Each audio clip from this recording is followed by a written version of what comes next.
2 o'clock in the afternoon. The auditorium at Harvard Medical School was a sea of white coats and nervous energy. The air smelled of expensive perfume and old paper, that distinct scent of prestige and finality. I stood near the back, my hands sweating inside my pockets, scanning the crowd for the three faces that had promised to be here. My mother Patricia, my father Richard, and my brother Matthew. They had sworn up and down, "Of course we will be there, Samantha.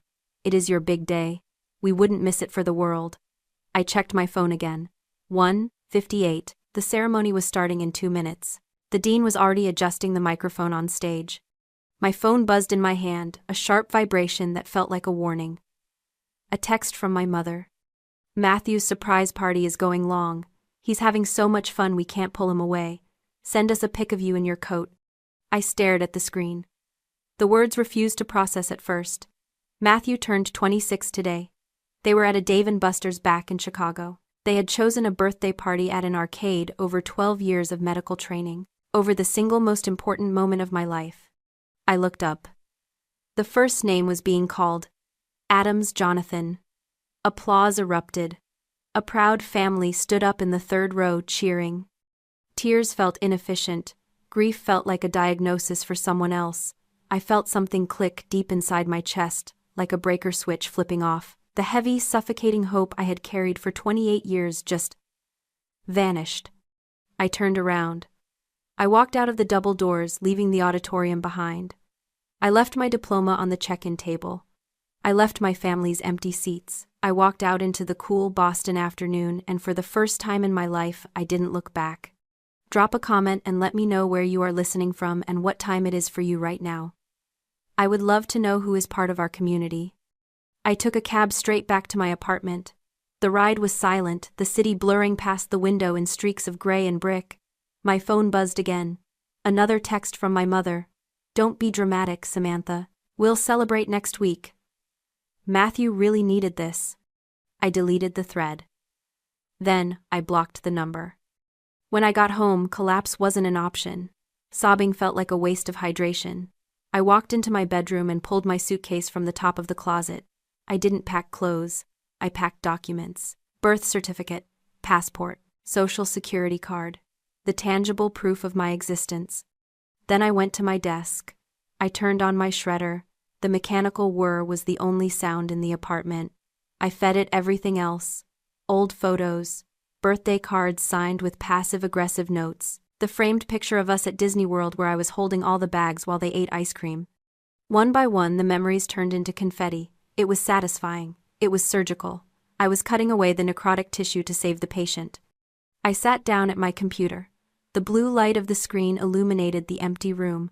I navigated to the state court website. Petition for change of name. I filled out the forms with steady hands. New first name Samantha. New last name redacted. A name that belonged to no one but me. A name with no history, no debt, no obligation. I clicked submit. The confirmation screen popped up. Your application has been received. It felt like taking a breath after being underwater for a decade. Next, I opened a new tab. One-way flights, Boston to Seattle. I chose Seattle because it was far, because it was rainy and quiet, because none of them had ever been there. I booked the ticket for 6 a.m. The next morning, then I did something that felt almost spiritual.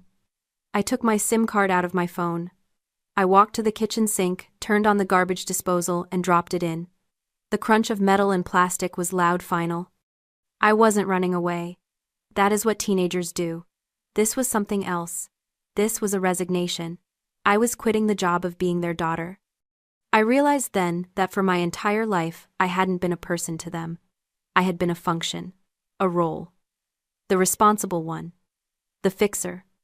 The bank. And when an appliance stops working, you don't mourn it, you get angry, you kick it, you try to fix it. But you can't fix what isn't there. I looked around the apartment one last time. It was sterile now, empty. I lay down on the floor using my suitcase as a pillow. I didn't sleep, but I rested. For the first time in years, my mind was quiet. No more wondering if I was good enough, no more trying to earn love that was never for sale. I was dead to them. And in dying, I had finally found a way to live. The next morning, the airport was quiet. I walked through security with nothing but a carry-on and a new identity processing in the cloud. As the plane lifted off banking over the harbor, I watched Boston disappear beneath the clouds. I whispered my new name to the window. It sounded like a promise. Seattle was gray, a relentless, comforting gray that wrapped around the city like a wool blanket. I sat on the floor of my new apartment, unpacking the few boxes I had shipped. It was quiet here. No yelling, no demands, just the sound of rain tapping against the glass. But silence is dangerous. It gives you time to think. And inevitably, my mind drifted back to the why. Why did I run? Why did I cut them off so surgically? It wasn't just the graduation. That was just the final straw. The camel's back had been breaking for years. I closed my eyes and I was back in Boston. 3rd year of medical school. I was 25. I hadn't slept more than 4 hours a night in 6 months. I was living on instant coffee and peanut butter sandwiches because every spare dollar I had went to tuition or rent. I remembered the phone call vividly. It was a Tuesday night. I was studying for my boards, my eyes burning, my head pounding. My father, Richard, called. He didn't ask how I was. He didn't ask about my exams. "Samantha," he said, his voice booming with that false joviality he used when he wanted something. "Great news. Matthew has a new business idea. A luxury car rental service. It is going to be huge." My stomach tightened. Matthew's business ideas were always huge, and they always ended in lawsuits or debt collectors. "That is nice, Dad," I said, rubbing my temples. "The bank just needs a little reassurance," he continued. "Since you are going to be a doctor, your credit is gold. We just need you to co-sign the lease on the garage space. It is just a formality." "Dad, I have negative net worth. I have student loans." "But you have potential earnings," he snapped, the joviality vanishing instantly. "Don't be selfish, Samantha. We supported you. We put a roof over your head. Your brother needs this leg up. Are you really going to stand in the way of his success?" The guilt. It was their favorite weapon, sharp and heavy. I was so tired, I just wanted to go back to studying. So I signed. I later found out the liability on that lease was $250,000. If Matthew defaulted, which he inevitably would, I would be on the hook for $250,000 before I even finished my residency. They didn't care. They didn't see the risk to my license, my career, my life. They only saw a signature, a resource. Then there was the tax incident. I went home for Christmas that year hoping for a break. I found a stack of paperwork on the kitchen counter. My father's tax returns. I shouldn't have looked, but I did. He had claimed me as a dependent. I stared at the line item, my hand shaking. I paid my own rent. I paid my own tuition. I sent them money whenever I picked up an extra shift at the clinic, and yet on paper I was still just a child living off his largesse. He was getting a tax break for supporting me while I was drowning in debt to support myself. When I confronted him, he just shrugged. "It helps the family, Samantha. Why do you have to be so transactional?" Transactional. That was the word that stuck. Sitting in my Seattle apartment watching the rain streak the window, I finally admitted the truth to myself. I wasn't their daughter. I was their retirement plan. I was their insurance policy. I was a wallet with a pulse. And the moment I stopped paying out, I knew exactly what I would become to them. Useless. 3 months passed. I settled into my residency at a hospital in downtown Seattle. I was working long hours, but for the first time the exhaustion felt clean. It was my work, my fatigue, my accomplishment. I had blocked their numbers on my phone, but I kept a digital archive. My lawyer advised it. "Keep a record," she said, "in case they escalate." So once a week I logged into a secure cloud folder where the blocked voicemails and texts were diverted. It was a grim ritual. Like checking the trap to see what you caught. I opened the folder on a Tuesday evening. There were 43 messages. I pressed play on the first one. It wasn't my mother crying. It wasn't my father begging for forgiveness. It was anger. Pure, unadulterated annoyance. "Samantha, where the hell are you?" My mother's voice was shrill. "The lease on Matthew's condo is up for renewal and the landlord is asking for your signature again. You need to call us back immediately. This is incredibly inconvenient." Inconvenient. I played the next one. "My father. You are being childish. We have bills to pay, and your brother is waiting on that transfer you usually send." The next one was from Matthew. "Sam, come on. I need $5,000 for inventory. Dad said you would cover it. Stop ghosting us. There was no, "Are you safe?" There was no, "We miss you." There was no, "We are sorry." It was fascinating in a horrific way. It confirmed everything I had suspected. They were experiencing what psychologists call the extinction burst. When you stop feeding a narcissist, they don't reflect on why the food stopped, they just bang on the table. To them, I wasn't a person who had walked away. I was a toaster that had suddenly stopped making toast. You don't ask a toaster how it is feeling. You don't apologize to a toaster for ignoring it. You hit it, you shake it, you yell at it until it starts working again. They were in the shaking phase. They were furious that their utility had been shut off. I listened to every single message. The vitriol escalated with each day of silence. "If you don't call us back by Friday," my mother hissed in the final message, "we are going to come find you. You can't just abandon your family like this. You owe us." I took off my headphones. The silence of my apartment rushed back in cool and soothing.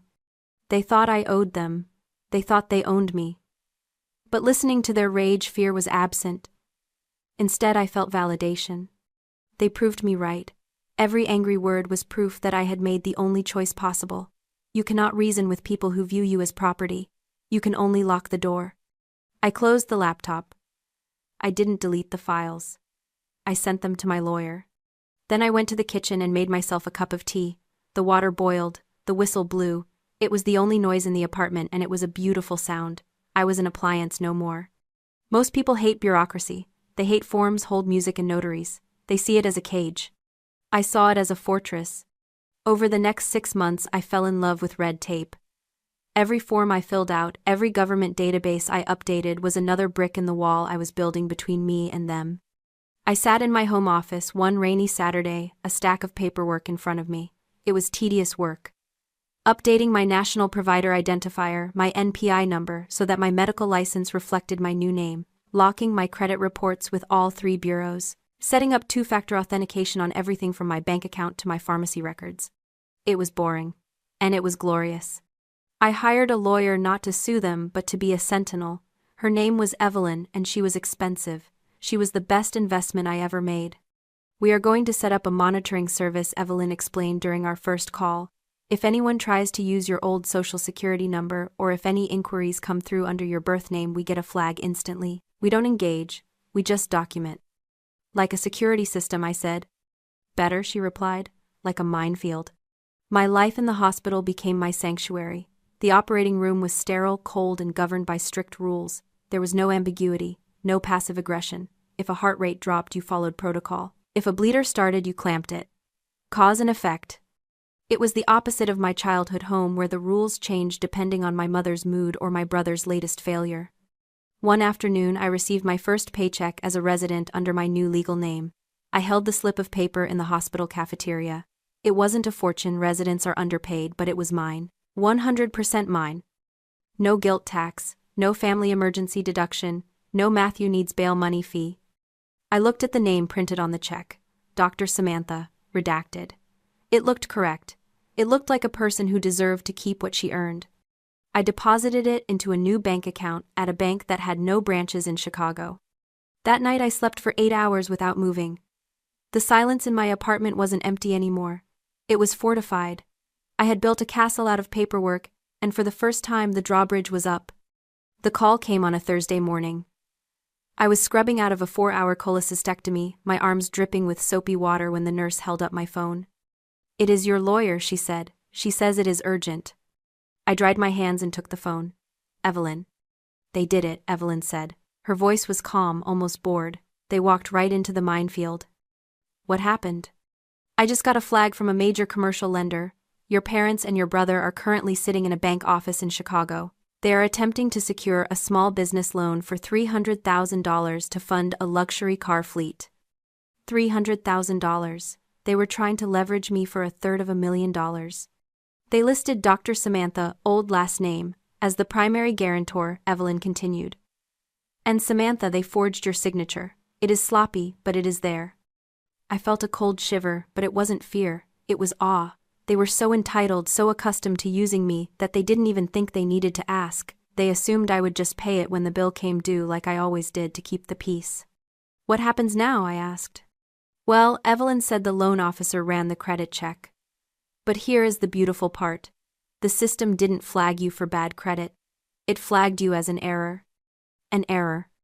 According to the credit bureaus, Samantha, old last name associated with that social security number, no longer legally exists. The mismatch triggered an automatic fraud alert. The bank thinks they are trying to use a dead person's identity. I closed my eyes and leaned against the scrub sink. I could see it. I could see them sitting in the plush chairs, smiling at the loan officer, waiting for the money that would fix everything. The bank manager is required by law to notify the authorities for identity fraud involving that amount, Evelyn said. Police are on their way to the bank branch right now. Do I need to do anything? No. The bank called the number they had on file for the guarantor your old number. It is disconnected. They are trapped in a room with their own crime, and the person they are trying to frame has evaporated. I hung up the phone. I looked at my reflection in the mirror. I looked like a surgeon. I looked like a woman who was safe. I didn't feel happy. I felt resolved. They had tried to reach into my life one last time to steal the fruit of my labor, and they had grabbed a live wire instead. The fallout was nuclear. Evelyn kept me updated, a dispassionate narrator of their destruction. My parents were charged with attempted bank fraud and identity theft. Because of the amount, it was a felony. They avoided jail time by taking a plea deal that decimated their retirement savings to pay legal fees and fines. Matthew declared bankruptcy. Again. But this time there was no sister to bail him out. He had to get a job at a warehouse. Real work. My credit score remained 820, my record was spotless. 6 months after the bank incident, I stood on the balcony of my apartment. It was raining, a soft, steady Seattle drizzle that washed the city clean. The Puget Sound was a sheet of steel gray in the distance. I held a mug of tea watching the ferries cut through the water. I thought about them, not with longing but with the distant pity you feel for a character in a tragedy who refuses to learn. They had chosen a party over my graduation. They had chosen greed over my well-being. They had chosen to lose me. I realized then that I hadn't lost a family. You can't lose something you never had. I had survived a parasite. I had removed a tumor that had been feeding on my potential for decades. My phone rang inside on the kitchen counter. I walked back inside and picked it up. It was a colleague, Dr. Evans. "Hey, Samantha," he said. "We are grabbing dinner near the market. Want to come?" "I would love to," I said. "Great. See you in 20. I hung up. I grabbed my coat. I looked at the nameplate on my desk, the one with my new name etched in brass. It wasn't just a name. It was a boundary. It was a declaration. I walked out the door and locked it behind me. The lock clicked, a heavy, solid sound. I was safe. I was whole. And I was finally completely free. If you have ever had to build a wall to protect your peace, share this story. You are not alone.